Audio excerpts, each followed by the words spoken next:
Hi Everhouse, I'm Gary Plummer and welcome to my space here in California.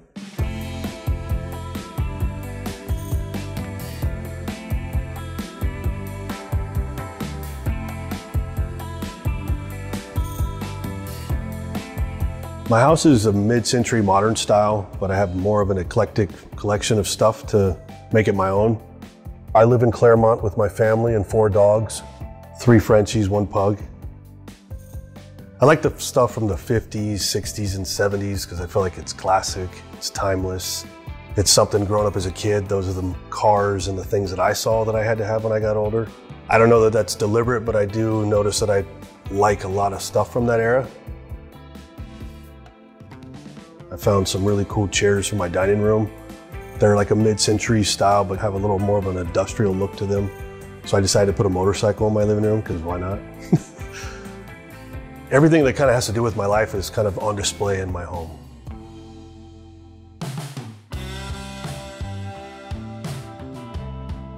One of my favorite features I have in my home is my helmet collection. I got my first vintage motorcycle helmet back in 2008. I ended up painting it, selling it, buying another one. That ultimately led to me having one of the largest collections in the world. I have over 300 helmets, a lot of rare models.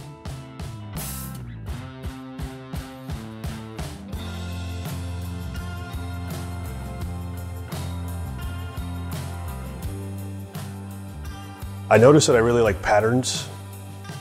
I'm always looking for cool rugs, blankets and stuff. I go to Roswell Swap Pit a lot.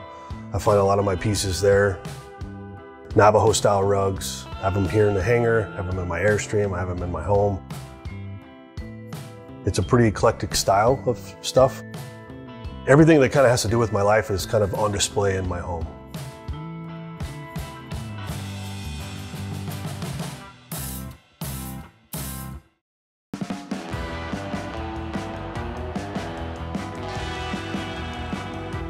I'm not a big muscle car fan.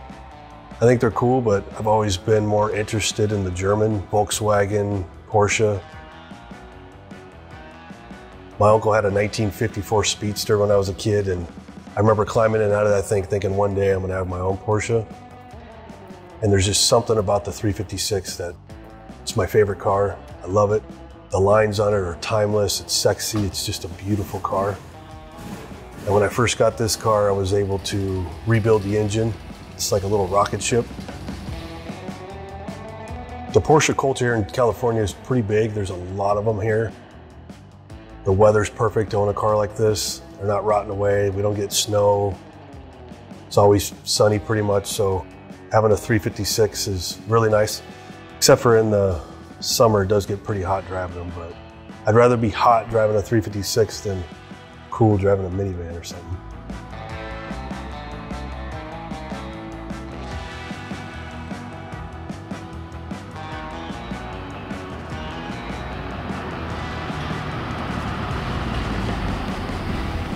I got this Hangar back in 2019, and I was actually across the way and I saw this one came available.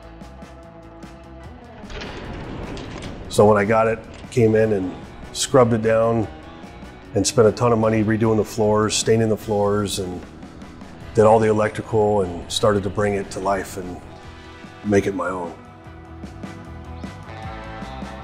Since I was a kid, I've always been obsessed with Porsches and motorcycles and most importantly, airplanes.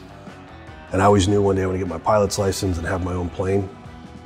So it just worked out when I got this Hangar. It was a good spot for me to display all my toys, all my art, all my helmets, and make it my own little personal space.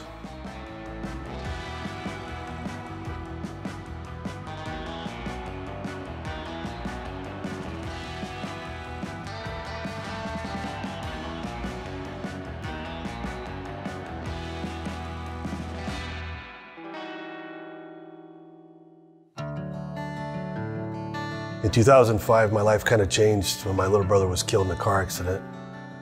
That's what inspired me to be a firefighter. Unfortunately, I got hurt on a fire. Now I strictly film for a living. And it kind of opened my eyes that I need to follow my own dreams and do the things I want to do in life.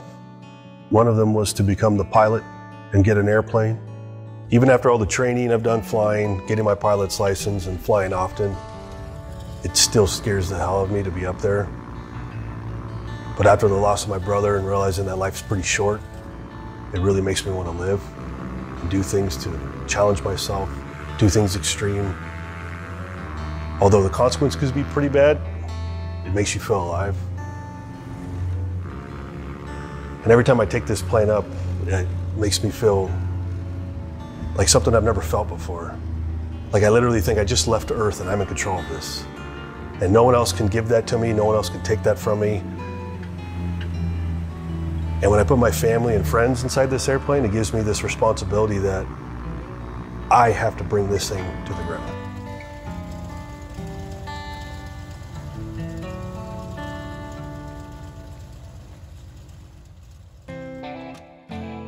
We also have a place in Newport Beach, which is very minimal and beach inspired. It's a very different space. The feeling there is much more calming, it's relaxing, and quite laid back, really.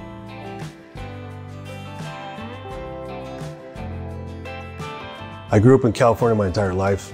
I think it's great. I have traveled the world and I come back and I don't think I ever want to leave. We're really close to the mountains. I can take my bikes up into the canyon and the weather here is amazing. So living in California, it is definitely a vibe. It's definitely a culture and I'm happy to be a part of it. And being a pilot, the weather here is pretty amazing most of the time, which gives us great opportunity to fly a lot of different places. Obviously the ocean in Newport Beach is beautiful. It's very clean, has great waves.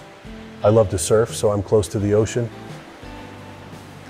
But California in general, really just a magical place to be. So my hangar's pretty industrial. My home is pretty eclectic. They all represent a different spot for me, all where I can equally feel at home and be inspired.